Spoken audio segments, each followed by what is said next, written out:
दोस्तों एक समय था जब Tata small cap fund small cap category की शान हुआ करता था। इसके आगे कोई भी फंड टिक नहीं पाता था। रीजन था इसके रिटर्न्स, इसका सीएजीआर और इसके चार्जेस। लेकिन ना इसकी जो रंगत थी अभी के समय में, ये थोड़ा सा ना खो चुका है उस रंगत को। अब एक्चुअल में ना लोग ना इसके अंदर, बहुत सारे लाखों लोग इसके अंदर ना इन्वेस्टेड है, एसआईपी चल रही है, लमसम है, अपने पोर्टफोलियो में शामिल किया हुआ है। लेकिन लोगों को ना एक ही क्वेश्चन निकल कर आ रहा है, वो क्या है कि भाई टाटा स्मॉल कैप फंड का करे तो करे क्या, रहे निकल जाए। सिर्फ एक ही क्वेश्चन आता है, रहे या निकल जाए। तो देखिए वीडियो के अंदर मैं छोटा सा आपको इस क्वेश्चन का जो आंसर है वो देने की कोशिश करूंगा इनडायरेक्ट वे में, क्योंकि हमारे को ये सब चीज़ें आप अब से भी अलाउ नहीं करता है। तो छोटा सा रिव्यू है, किसी भी तरीके का रिकमेंडेशन सजेशन नहीं है इस फंड को लेकर, किसी भी फंड को लेकर, क्योंकि स्टॉक मार्केट के अंदर रिस्क हमेशा बना रहता है दोस्तों। तो स्वागत है मेरे चैनल इन्वेस्टमेंट विद तरुण में। मेरा जो दूसरा बड़ा चैनल है दी एक्टिव तरुण, उसको अपना प्यार दे दीजिएगा, इसको भी सब्सक्राइब कर लीजिएगा, उसको भी सब्सक्राइब कर लीजिएगा, लिंक मैंने डिस्क्रिप्शन में दिया हुआ है। आगे बढ़ता हूँ, आपको लेकर चलता हूँ कंप्यूटर स्क्रीन पर और फिर बताता हूँ कि एक्चुअल में इस फंड के अंदर प्रॉब्लम चल क्या रही है। थोड़ा सा डिटेल में बात करेंगे, तो इसलिए बिल्कुल जम के बैठे रहिएगा, बिल्कुल भी हिलिएगा मत, ठीक है। इसकी अच्छाई बुराई, प्रैक्टिकल कारण क्या है वो खोजने की कोशिश करेंगे, बेकार की बातें बिल्कुल नहीं करेंगे। चलते हैं। कंप्यूटर स्क्रीन आपके सामने चालू हो चुकी है। सबसे पहले आप देखिए फंड की जो रैंकिंग है वो 5 स्टार से 4 स्टार पे आ गई है। सबसे बड़ी बात यही है। फंड का नाम Tata small cap fund direct plan, ये जो डेटा आपके सामने है डायरेक्ट प्लान है। रेगुलर प्लान, डायरेक्ट प्लान कोई मैटर नहीं करता, दोनों ही सेम है। एक्चुअल में मैं बात क्यों कर रहा हूँ इसकी, इसलिए बात कर रहा हूँ कि अभी सबसे ज़्यादा जो गिरावट आ रखी है किसी फंड में, तो वो टाटा स्मॉल कैप फंड ही है जिसके अंदर सबसे ज़्यादा गिरावट अभी के समय में चल रही है। अब लोग ना इसके पीछे कारण ढूंढना चाहते हैं। तो सबसे पहले इसके रिटर्न्स देखते हैं कि रिटर्न्स कितने कैसे चल रहे हैं इसके। ये रहा इसका चार्ट। 5 साल से ज़्यादा पुराना फंड है ये। 5 साल का सीएजीआर 30% से ऊपर है, बिल्कुल ओके है। 3 साल का सीएजीआर 20% से ऊपर है, बिल्कुल ओके है। लेकिन 1 साल का सीएजीआर 10% से ज़्यादा माइनस में है, यहाँ दिक्कत है। तो दिक्कत क्या है, 6 महीने में तो पॉजिटिव है ये, लेकिन अगर 1 साल में नेगेटिव है तो 6 महीने में अगर पॉजिटिव भी हो तो क्या ही फर्क पड़ता है, कोई फर्क नहीं पड़ता। 3 महीने में नेगेटिव है, 1 महीने में भी नेगेटिव है, तो इसके अंदर आप देखेंगे तो अच्छा खासा नेगेटिविटी चल रही है। और अभी के समय में क्वांट को भी पीछे करके, क्वांट सबसे ज़्यादा पहले क्वांट सबसे ज़्यादा नेगेटिव चला था, लेकिन अब ये उसको भी पीछे करके पहले नंबर पे आगे है, नीचे से पहले नंबर पे चल रहा है तो इसके पीछे कारण क्या है भाई, वो खोजते हैं। पोर्टफोलियो में चलते हैं, सीधा पोर्टफोलियो की बात करेंगे, बाकी सब कहानी बाद में। सबसे पहले जो कारण निकल के आ रहा है आपके सामने, आप वो देखिए।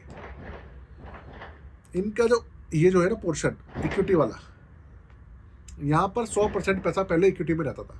मतलब पूरा पैसा जो भी आप, अगर आप 100 रुपये देते थे कि 100 रुपये के 100 रुपये इन्वेस्ट कर दिया करते थे। लेकिन अब क्या है, सिर्फ 86.93 मतलब 86% पैसा ही इन्होंने मार्केट में लगाया हुआ है, और 13-14% पैसा इन्होंने क्या किया हुआ, मार्केट में नहीं लगाया है। ये देखिए 12.98% पैसा इन्होंने मार्केट में नहीं लगाया, कैश रोक के बैठे हैं। तो सबसे बड़ी प्रॉब्लम तो ये हो गई कि इन्होंने अभी पैसा होल्ड किया हुआ कैश, जिसकी वजह से रिटर्न्स कम निकल रहे हैं। क्लियर हो गया भाई। अगर आप पैसा कहीं लगाएंगे नहीं तो वहाँ से रिटर्न्स कैसे आएंगे। अगर आप सेविंग बैंक के अंदर रखेंगे या कैश लेके बैठे रहेंगे तो वो तो नहीं बढ़ेगा ना भाई, उनके अंदर तो ग्रोथ होती ही नहीं है। यही किया हुआ है इन्होंने। दूसरी बात, इन्होंने लार्ज कैप के अंदर करीबन 5% हिस्सेदारी है, मिड कैप के अंदर 31% है, और स्मॉल कैप में 64% के आसपास है। चलो ये तो ठीक ठाक है। स्टॉक्स है इनके 60, ये भी ओके है। और यहाँ पे आप देखो इसके अंदर जो सेक्टर्स है ना वो है 10। अब सबसे ज़्यादा है मटेरियल सेक्टर 24.70%, और फिर है इंडस्ट्रियल सेक्टर 17.90%, फिर कंज्यूमर डिस्क्रिशनरी 17.16%, टेक्नोलॉजी है 6.66%, फाइनेंशियल सेक्टर है 5.66%, हेल्थ केयर है करीबन 5.5%, रियल एस्टेट है 3.25%। इस तरीके से कुछ सेक्टर्स ऐसे हैं हमारे जो कि काफ़ी अच्छे रिटर्न्स देते हैं, जैसे फार्मा हो गया, हेल्थ केयर हो गया, और आपका फार्मा हेल्थ केयर तो एक ही हो गया, फाइनेंशियल हो गया, और आईटी की इन्होंने हिस्सेदारी बहुत कम कर रखी है। और भी कुछ सेक्टर्स है जिनकी हिस्सेदारी इन्होंने कम की हुई है, जो जिनकी हिस्सेदारी ज़्यादा होनी चाहिए थी, इस वजह से इनकी रिटर्न जो है कम आ रहे हैं। और साथ में जो स्टॉक्स है, स्टॉक्स भी इन्होंने मतलब स्टॉक्स इतने ज़्यादा पावरफुल नहीं है जो कि रिटर्न्स निकाल कर दे पाए, ये है। इसके अलावा अगर मैं देखूँ तो क्या कोई और कारण है? फंड मैनेजर देखते हैं कि कुछ चेंज वेज तो नहीं हुआ है, कुछ सोचने की कोशिश करते हैं। फंड मैनेजर तो सेम ही है इनके, चंद्र प्रकाश पादियार जी। देखो आप एक चीज़ समझो, एक फंड है जो पिछले 5 साल से लगातार नंबर 1 बना हुआ था, लगातार रिटर्न्स निकाल के दे रहा था, तब भी वही फंड मैनेजर थे, ठीक है। अच्छा, अब मार्केट में गिरावट आई है, अब भी वही फंड मैनेजर है। अगर फंड मैनेजर चेंज होता या कोई छापामारी होती, कोई रेट पड़ी होती टाटा पे, तो प्रॉब्लम थी, लेकिन कुछ चेंज नहीं हुआ, फंड मैनेजर वही है, सब कुछ वही है। तो इसलिए अभी जो ये प्रॉब्लम चल रही है ना, ये इसलिए चल रही है कि इन्होंने ना स्टॉक्स चेंज नहीं करे, अपना पोर्टफोलियो अपडेट नहीं करा है, कैश होल्ड करके बैठे हुए हैं। अभी इनको शायद डर का माहौल लग रहा है, इसलिए जैसे ये स्टॉक्स चेंज करेंगे, जैसे ये और कैश लगाएंगे मार्केट के अंदर, इसके जो रिटर्न है दोबारा से निकलने शुरू हो जाएंगे। तो इसलिए आप ना सबसे पहली बात, जो डर का माहौल है, आप डर रहे हैं, वो मत कीजिए। आपको SIP रोकना बंद करने की कोई ज़रूरत नहीं है, आप टेंशन फ्री रहिए, ऐसा मेरा कहना है। अगर प्रॉब्लम आएगी तो मैं वो आपको बताऊंगा आने वाले कुछ समय में।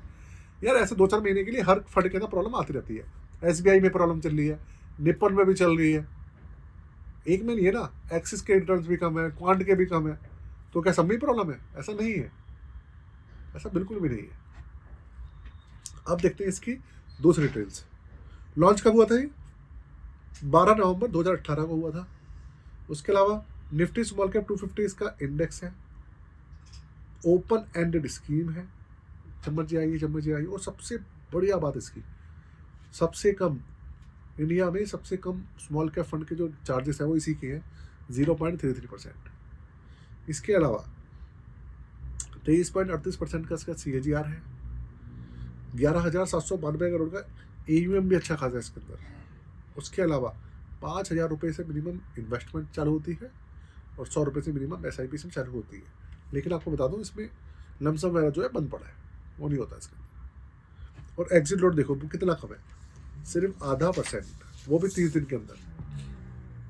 बाकी आप कोई सा भी स्मॉल कैप फंड उठा के देखो, मैक्सिमम फंड का जो एग्जिट लोड है वो 1 साल के अंदर 1% है और 1 साल के बाद 0%। इसका 30 दिन में 0.5% है, उसके बाद 0%। तो भाई लॉक इन पीरियड नहीं है कुछ, तो देखा जाए ना, ये जो चार्जेस हैं, सारी चीज़ें बहुत अच्छे से आप तो समझ लीजिए। अगर एक्सपेंस रेशियो कम है तो उससे आपके रिटर्न ज़्यादा मिलेंगे ना उसके अंदर। आप सिंपल है, कोई फंड ऐसा जिसमें 1% एक्सिट चार्जेस है, इसमें 0.33% है, तो आपको ज़्यादा रिटर्न मिल गए। तो फंड के अंदर वैसे कोई दिक्कत नहीं है, इनको अपने स्टॉक्स अपडेट करने की जरूरत है बस। ऐसा इनको लग रहा है कि शायद मार्केट थोड़ा सा ये इंतजार कर रहे हैं कि मार्केट थोड़ी सी स्टेबल हो जाए, उसके बाद हम करेंगे। क्योंकि स्मॉल कैप फंड जो है ना, मैं आपको बता दूँ, वो भी बहुत ज़्यादा अनस्टेबल चल रहे हैं, बहुत ज़्यादा, और लगातार गिरावट हो रही है उनके अंदर। मार्केट बढ़ रही है लेकिन स्मॉल कैप फंड्स गिर रहे हैं, क्योंकि स्टॉक गिर रहा है और उनका इंडेक्स गिर रहा है, इसलिए। तो आने वाले समय में ठीक ठाक हो जाएगा, आप बस बने रहिए।